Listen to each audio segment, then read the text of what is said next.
honor of being able to introduce Andy today, and it is absolutely an honor for me as someone who's got to work with Andy over the last 6 years in a variety of capacities. Andy, to introduce who our speaker is today, Andy is a strong believer in the role of emotional intelligence, mindfulness, attachment styles, and organizational awareness, and the role that they play in personal leadership and career success. Andy enjoyed a 30-year career in consumer product industry, working for companies such as Pfizer, Diageo, and eventually the Coca-Cola Company, where he retired. Halfway through his career, Andy began as an avid study of emotional intelligence and mindfulness, and what he now calls the turning point. And he began to incorporate his learning both in his professional and personal life. After retiring from the Coca-Cola Company, Andy followed his passion and began teaching at Central Washington Universities and their Management and Marketing Business Department. He is also the co-founder and instructor of the Emotional Intelligence for Professionals, a course offered to students, for CW supervisors, and emerging business leaders. Andy is an immediate past board member of the Seattle National Panhellenic Council and co-chair of the Black Talent Development Task Force for the Washington Employers for Racial Equity. He was the faculty marshal at the 2024 Westside Commencement Ceremony, and in July of 2024, the CW Board of Trustees awarded Mr. Parks emeritus status. Thank you again for joining us today, Andy. Yeah, sure, Lauren. Thank you. So as we talked about, today we're going to discuss the development and vision behind what is now in its third year, the Washington Employers for Racial Equity Leadership Development Program, and how your involvement in this remarkable program has got shaped. So we have a couple questions for you here, and we're just very excited to dive in and to hear all that you have to offer.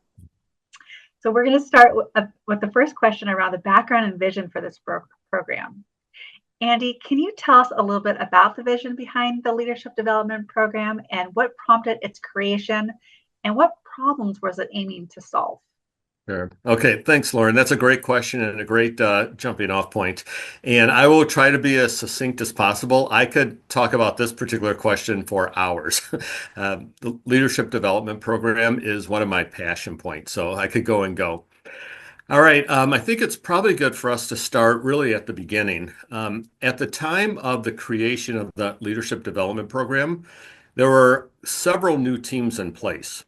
Okay, so I was newly appointed as the co-chair of the Black Talent Development Task Force for WEIR, and Shoreline Wilson just came in as the executive director of WEIR.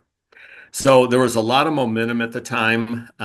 Companies back at this point, this was 2020, were reducing barriers in terms of equity. And our goal as a task force was to have people ready for this opening pipeline. So we like to show this visually, which I don't have now, but if you can just picture on one road, opening pipelines, companies are reducing barriers, reducing systemic barriers, and creating more access for employees. On the other parallel line, picture people coming into that opening pipeline. Our goal for this program was to make sure that as that pipeline opened, the employees of the WEIR member companies were ready to step in and lead with strong leadership ability, strong skills. So a lot of the questions, and you may ask this later, so I'll jump a little bit ahead, but a lot of the questions that we get are, is this a racial equity program? Is this DEI training? And the answer is no. We're teaching very solid leadership skills through a racial equity lens, but it is not by any means DEI training or any type of racial equity training. Okay. All right. So with that being said, I mentioned before there was a lot of momentum at the time. We also had some research that came from the Boston Consulting Group, and that was actually commissioned by WEIR. But one of the couple of data points here is that 2/3 of Black employees don't have access to their managers. Okay. And I face that as a person of color coming up in my career in the corporate world.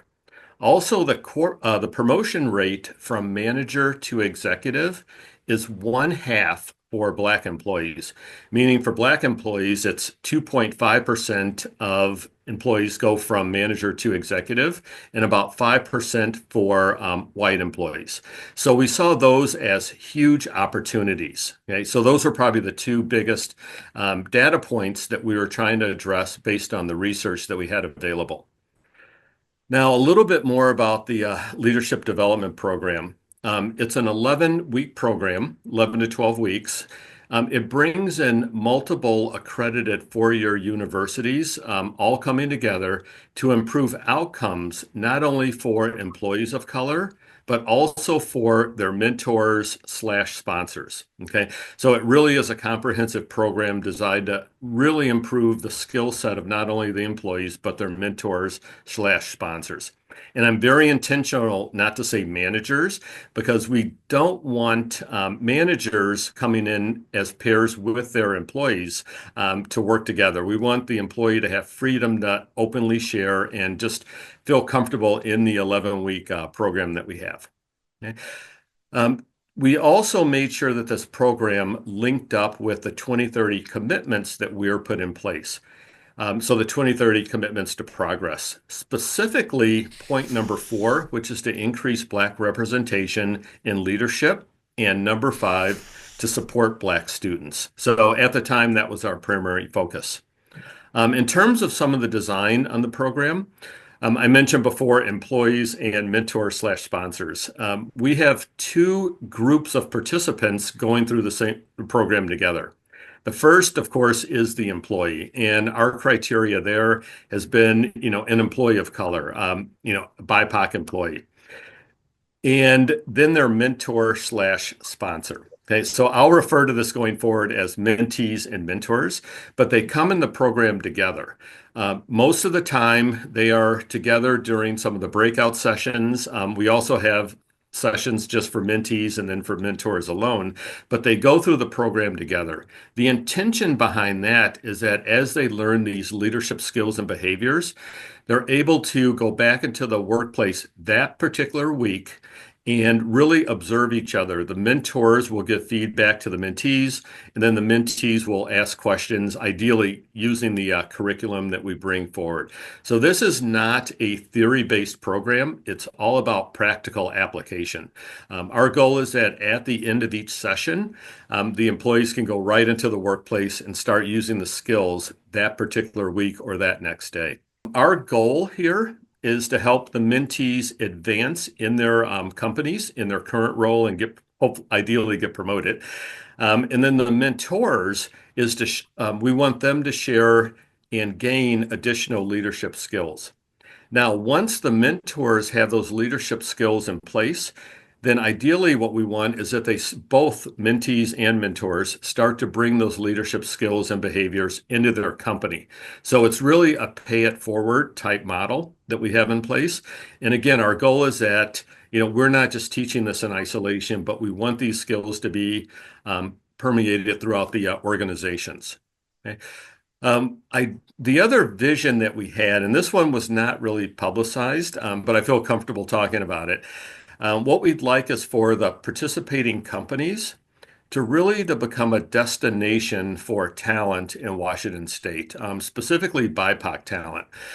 So ideally, what we'd like is when, the employees start to move up in their companies, other people will take note and say, wow, this is a very highly trained, highly skilled employee, and would love to, talk to them. We had participation from several, what I would call leading organizations in Washington State. Microsoft and Delta Dental really were our anchors for these programs that we've run in the past. We had Retail Lockbox, McKinstry, Lease Crutcher Lewis, Puget Sound Energy, and of course the State Board of Community and Technical Colleges. So those were some of the main groups or companies that participated in the program in the past. Well, Andy, that was just so fantastic. Thank you so much for detailing that for us. And there was two very strong points of research that really indicated the need for focusing on retention and progression of BIPOC employees. Can you share, was there a pivotal moment or feedback that solidified the need for this program in Washington State? Yeah, great question. Yeah, there were a couple of pivotal moments, I would say. So the first one is what was happening in the country, and I would even say globally at the time, and that was really a response to the national outcry for racial justice and equity following the death of George Floyd. Okay? And I remember going into it, we had, a little mini task force formed to work on this project. And I remember us saying multiple times, all right, this is an opportunity and let's seize it. And, my thought was we have about a 3 to 4 year window to really make some impact before the next geopolitical issue comes along. So our goal was to really capture that moment or that national outcry around racial justice and equity following the unfortunate death of George Floyd. The second is, and I'll mention Deanna Kennedy at this point.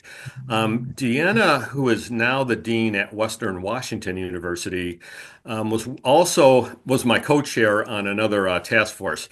And Deanna was receiving feedback from managers at several companies. Actually, we're member companies where Deanna at the time was the associate dean at the University of Washington Bothell and it placed students of color in intern positions and was receiving feedback that the managers at these companies had challenges managing someone that was different than themselves, just in terms of connecting, being a little more open, and having awareness. Okay? And that was one of the other prompts for this program. We were thinking, there is so much diversity now in the organizations. We really need to have not only well-trained employees, but well-trained managers, especially as these are managers maybe in their first management position that haven't received a lot of leadership training. So we wanted those managers to be comfortable and well-trained to manage someone that's different than themselves, both either, ethnically or racially, but just to have that awareness.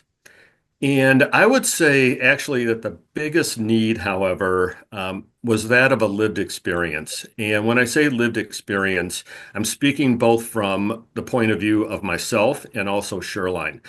When we had the initial draft of the curriculum, I know when I was drafting it out, I was thinking, what could I have used as I was coming up in my corporate career? Okay. And I remember when I showed it to Shoreline, there was a moment of maybe about 2 minutes where we both were silent. Shoreline looked at the curriculum and said, yep, this is what I could have used as well coming up in my corporate career.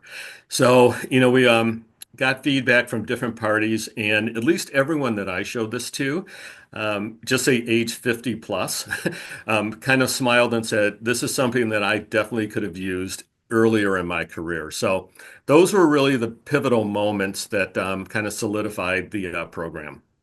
And you talked a lot about collaboration, which goes perfectly into our next question. This program clearly thrives on collaboration.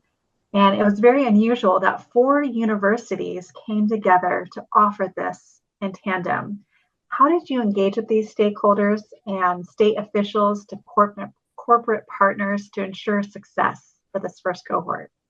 Yeah. Okay. So I would say that actually and I'm not making light of this, but the collaboration part from the 4 universities and the stakeholders was probably the easiest part of this program.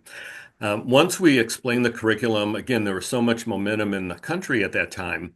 Each of the universities jumped on this immediately. There was no pushback, even though we're competing universities. We all came together, realized that this was an opportunity that was bigger than ourselves, and decided to collaborate and come together and really bring something that, from what we could tell, has never been done in the country before. Okay, so Lauren, let me, if you don't mind, talk a little bit about the design and how the universities came together, because I'll give you a little more background there. So there was another task force, and I'll start there. And we call this the WBRE, so Washington Business Schools for Racial Equity. It's composed of the deans from all the major 4 year universities, or the business schools at all the major 4 year universities. And then most of them had another faculty member attending these subcommittee meetings. And when we first pitched the idea to the WBRE, there were deans that were all over this. And so we knew that Seattle University wanted to participate. The dean from Washington State said, we have to get a member who teaches mindfulness. So Tremaine was on board. He said, you have to talk to Tremaine about this.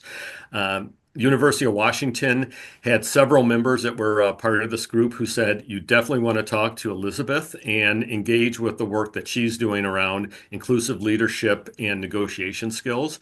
And then, of course, I was working on emotional intelligence at Central. And so coming together, the way that we positioned this was, we're going to split our content into two focus areas. The first is going to be on self-mastery. So Tremaine and the first half of my program were all going to be on mindfulness, self-compassion, emotional regulation, self-awareness. And then the second part of the program is all going to be focused on social mastery. Okay. So that's Elizabeth's modules on inclusive leadership and negotiation. My two modules on social awareness and relationship management around emotional intelligence, and then the work out of Seattle University led by Megan on mentoring and sponsorship.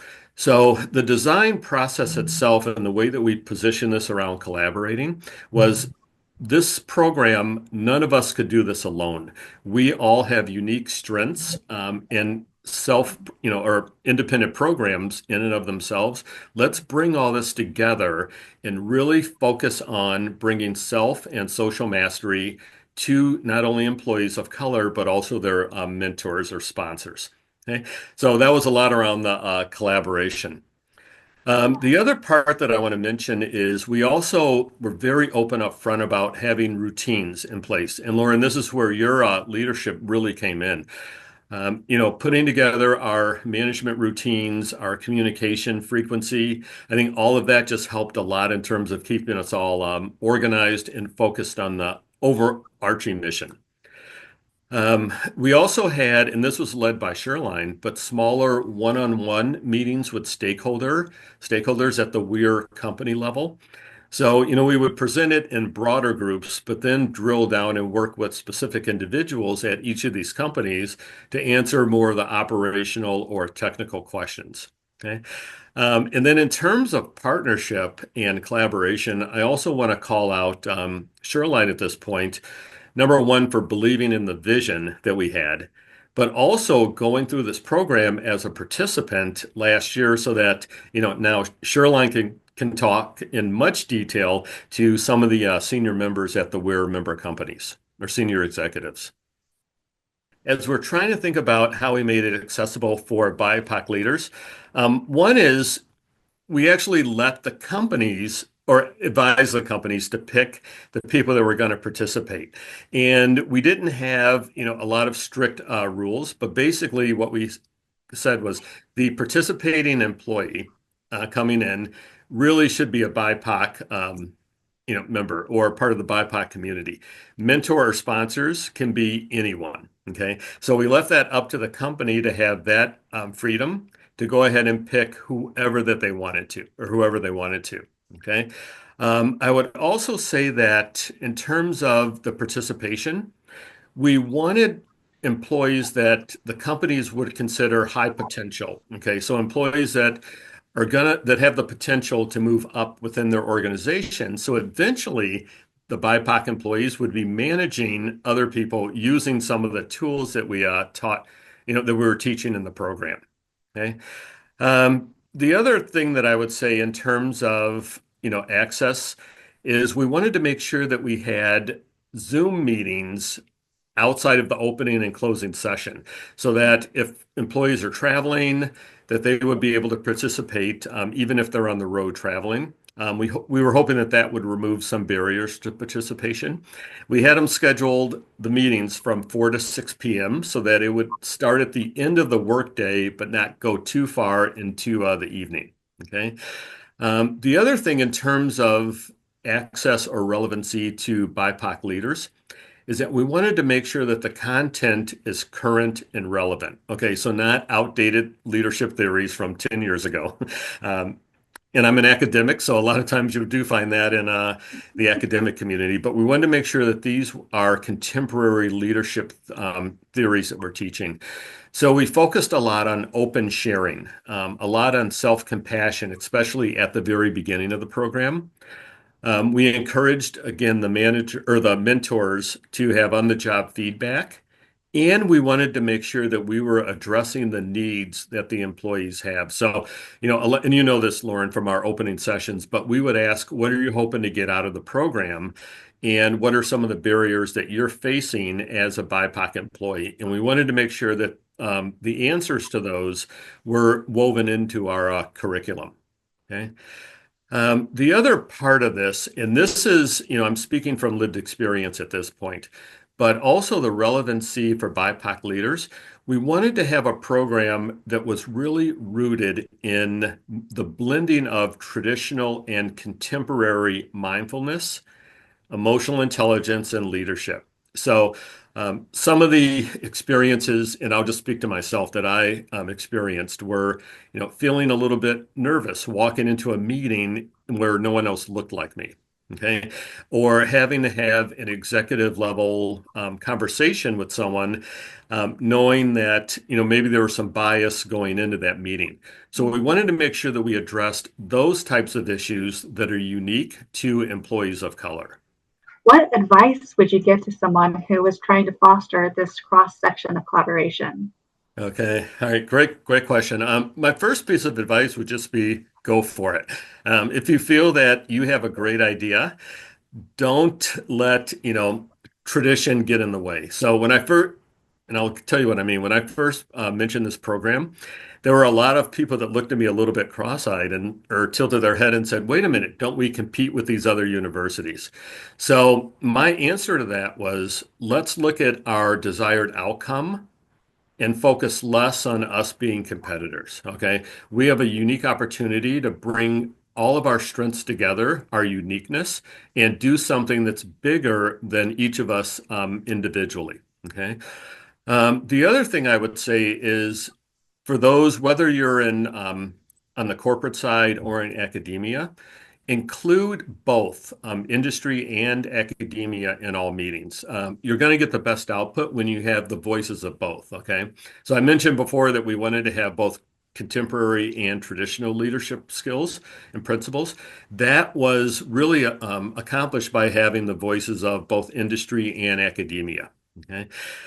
Also, what I would say, and Lauren, you know this from our meetings in the past, but before you begin a meeting and as you end a meeting, always have a restatement of the vision of the collaboration. So why are we here? Why are we coming together? State that up front. It keeps everyone, number one, focused on what our vision is, but also it brings forth a lot of creativity and maybe puts that competition on the back burner.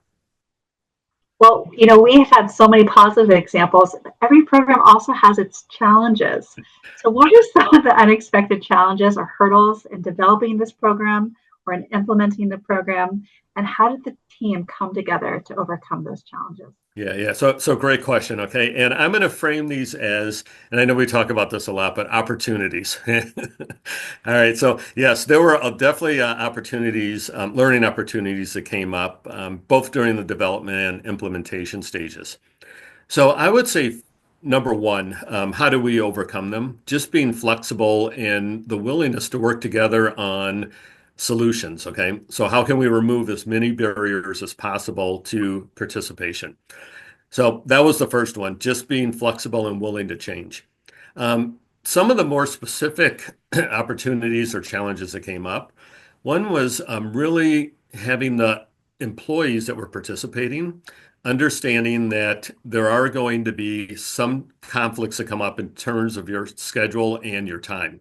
Okay, so after I would say maybe the third week, most of the participants understood this is high value and I need to clear my schedule. Okay, but at the beginning, and you may remember, Lauren, there were people that may had to duck out of like a meeting to answer a phone call, those kind of things. And it happens.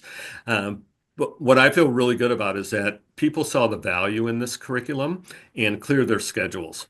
The same happened on the faculty side. So all of us have very busy schedules, and it was really just adjusting to some of those scheduling conflicts. Okay.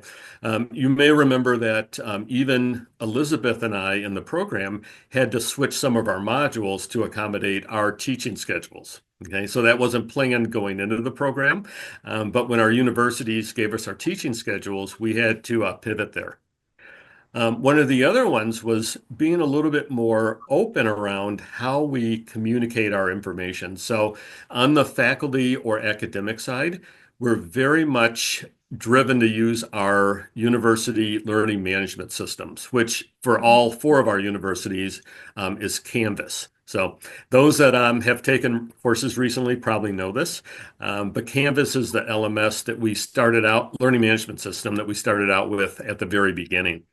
We ended up changing that because, as a student, university student, you have time to adjust and learn that learning management system.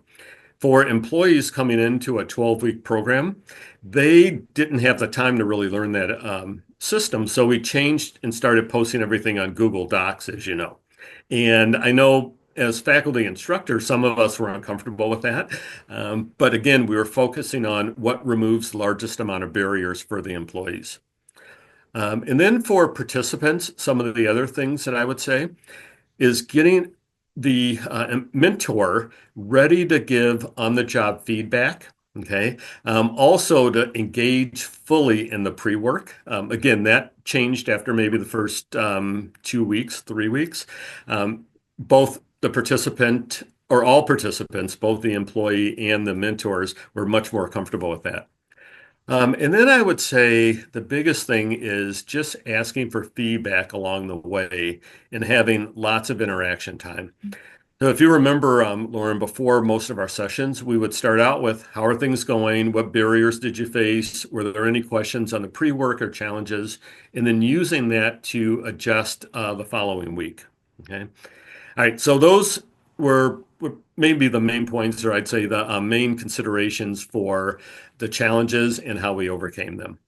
And since launching the program, what outcome or success stories have stood out to you the most?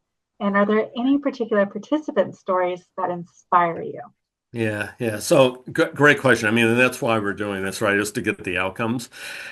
I would say when we looked at our pre and post survey results, okay, I'll show the quantitative part in a second, but it's the qualitative measures that meant the most to me in particular, and I think probably for all the other faculty members. But here are some of the things that we heard that the participants found their voice. I remember one person in particular that worked at Microsoft at the very beginning said, I don't feel comfortable speaking up. I don't have a lot of confidence in voicing my opinion.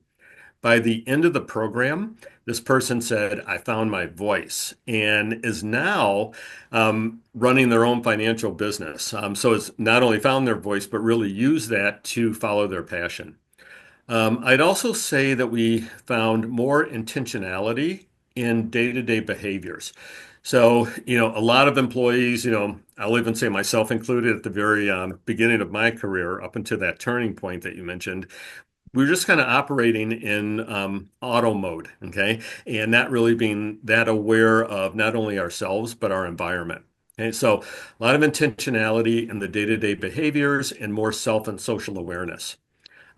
Several, in fact, I'd say a significant amount of employees have said, I have more opportunities at work now because I'm able to feel comfortable raising my hand and participating, asking my manager for stretch assignments. We've heard cases of people getting promoted that they attribute to the leadership skills that they gained in the program. I'd also say from kind of a non-tangible standpoint, that awareness, of course, self-awareness, but also self-compassion and compassion for others and emotional regulation, okay, which I consider foundational for any type of leadership behavior improvement or self-improvement. So we heard that. And then also we had 22 outcomes that we measured. Okay. These were kind of segmented into, knowing yourself. how to negotiate and plan for strategic conversations, building inclusive teams, and mentoring and sponsoring others.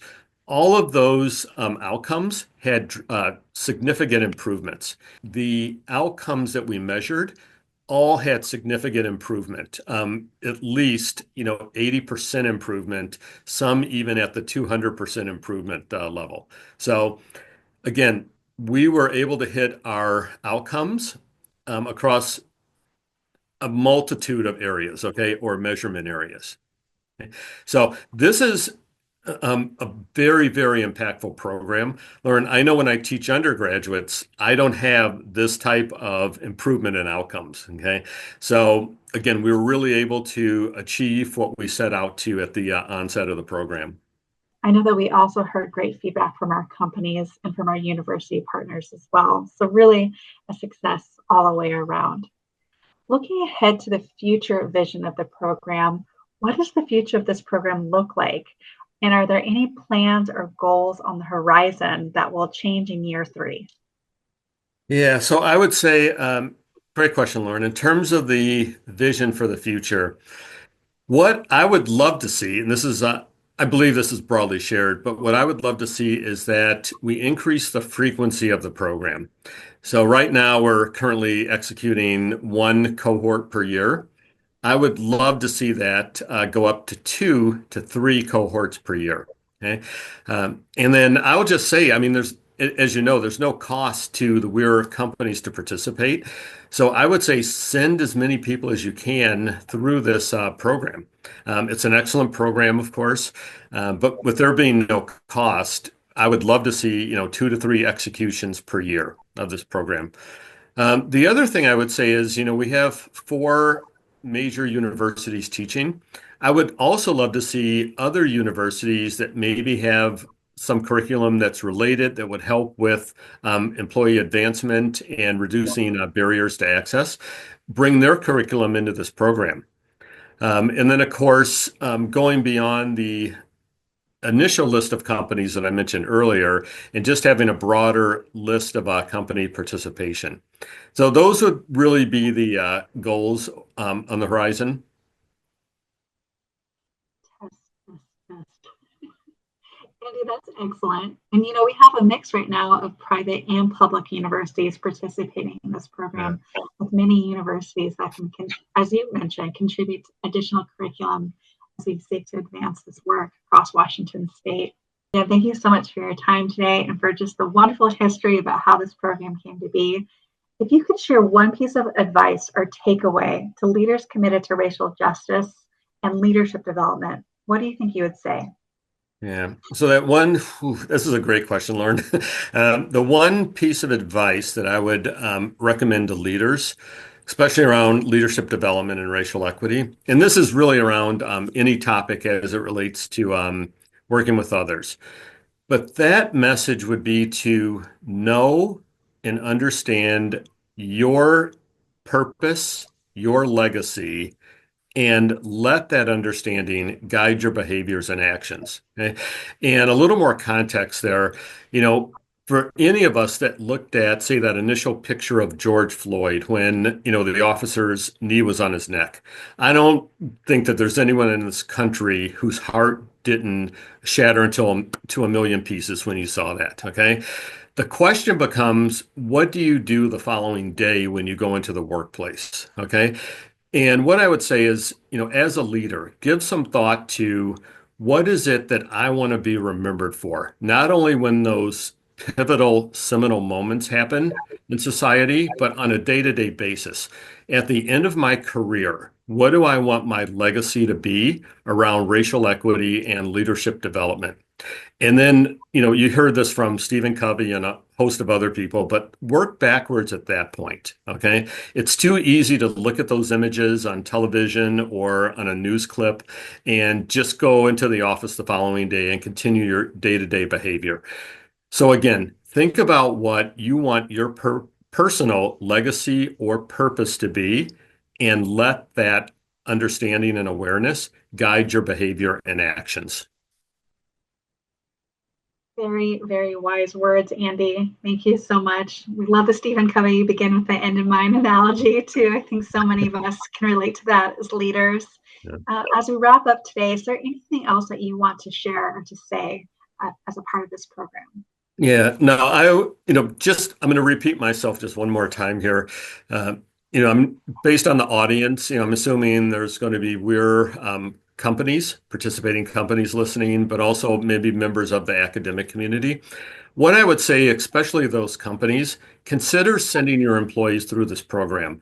It's part of being a WEAR member. Some of the benefits of being a WEAR member, there is absolutely no cost to the companies themselves for this program.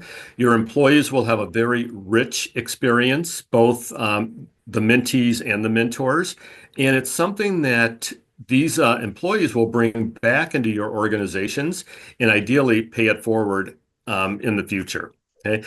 So we would just spread the knowledge, spread the goodness of this program. So I would just say, if we're a company member listening to this, just give some consideration to participating and sending your employees through the program.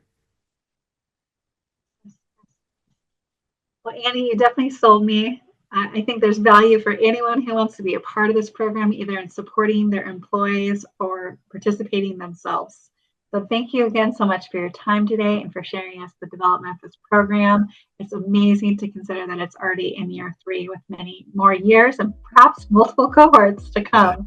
So thank you again for your time, and we wish you a wonderful rest of your day. Yeah. Thank you, Lauren.